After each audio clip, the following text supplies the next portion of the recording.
Oi, pessoal, tudo jóia? Eu sou a Lorena, professora da Uni, e nesse vídeo nós vamos falar sobre as atividades não avaliativas no SIGA-A. Então, as atividades que nós vamos falar hoje são as enquetes e também os fóruns de discussões. Se a gente for aqui no menu da turma virtual, nós vamos ver aqui fóruns, né? Tanto a gente pode acessar os fóruns de discussões por aqui, como também a gente pode ativar a edição, escolher o tópico de aula que você quer que seja desenvolvido um fórum de discussões. Aqui, ó, vou colocar nessa. Sempre eu estou usando esse mesmo tópico de aula nos meus vídeos sobre o SIGA. Então, a gente coloca aqui, ó, seleciona uma ação, cadastrar fórum.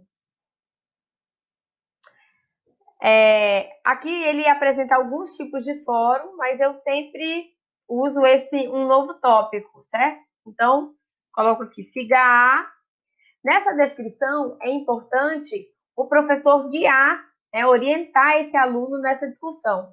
Então, na descrição, ele vai colocar o que é que vai estar sendo discutido. Pode ser uma discussão a partir de uma aula ou até mesmo a partir de um texto. Isso vai depender do professor ou dependendo da situação da disciplina, você pode pensar numa discussão assim mais abrangente, talvez um tema mais polêmico que não foi suficiente o tempo que vocês tiveram de atividade síncrona para debater esse tema, então você pode incluir aí no fórum de discussões. Na descrição do fórum de discussões, é importante que o professor oriente essa discussão. Então, a minha sugestão é que o professor ele inicie colocando uma, duas, no máximo 3 perguntas para que os alunos respondam e oriente que os alunos, além de responder as perguntas, né, iniciais, que eles façam um comentário sobre um comentário do colega. E aí, a partir daí, começa a gerar ali a discussão. É importante também que o professor participe desse fórum, né, incluindo ali a sua opinião, comentando as questões que foram colocadas pelos alunos, enfim, aqui você vai incluir toda essa descrição. Aqui tem, ó, monitorar leitura. Eu sempre marco sim, por quê? Porque eu quero estar sempre olhando o que é que os alunos estão incluindo. Tipo de fórum, né? Então eu coloco esse fórum geral, discussão única, simples, né? Ordem padrão. O que acontece? Assim que as pessoas vão respondendo, né? Então vai virar um feed de respostas. Então você tem que colocar como é que você quer que essas respostas estejam organizadas nesse fórum.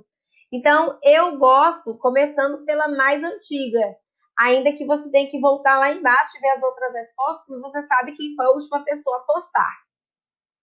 Aqui, se for necessário, você escolhe um texto, por exemplo, né? Ou até mesmo você pode ter um texto pronto já de orientações de avaliação, de como que você vai avaliar a participação nesse fórum, enfim, e colocar aqui, anexar. Você tem que estipular o início e o fim, né, do fórum. Esse fórum ele pode durar mais do que um tópico de aula, então assim, não necessariamente ele tem que acontecer durante o período desse tópico de aula, você pode estender isso um pouco mais, né? E aí compartilhar com outras turmas, não. Aqui o tópico de aula, como a gente veio por essa ferramenta ativar a edição, nós já viemos dentro, né, do tópico de aula que a gente queria. E aí é só a gente cadastrar, certo? Aqui, quando a gente cria um fórum de discussões, então ele fica lá nos nossos fóruns, né? Ou lá no tópico de aula ele também vai aparecer. E aí, toda vez que o aluno responder, a gente vai ver aqui as respostas e vai ter como ir acompanhando, certo? Ó, tá vendo aqui, ó, seguir no tópico. Tópico não seguido. Significa quando você lê, ele vai dizer que esse tópico já foi seguido, né? Então, você já leu esse tópico, já acompanhou aquilo ali, certo? Eu acho o fórum de discussões uma ferramenta bem interessante, porque as atividades síncronas talvez não dê tempo ou nem todos os alunos se sintam confortáveis de participar das discussões. Então, a gente colocando essa discussão, levando a discussão da atividade síncrona para um fórum, contemplando todos os alunos, né? Os alunos, eles podem ser avaliados nos fóruns ou não, mas aqui no SIGA ele não é uma ferramenta avaliativa, porque a gente não consegue atribuir uma nota à participação do aluno, certo? Mas, pensando na avaliação formativa, eu acho que o professor pode considerar, sim, a participação dos alunos no fórum. Sobre os fóruns de discussões, o que eu tinha para colocar para vocês era isso. Muito obrigada pela atenção e até a próxima aula.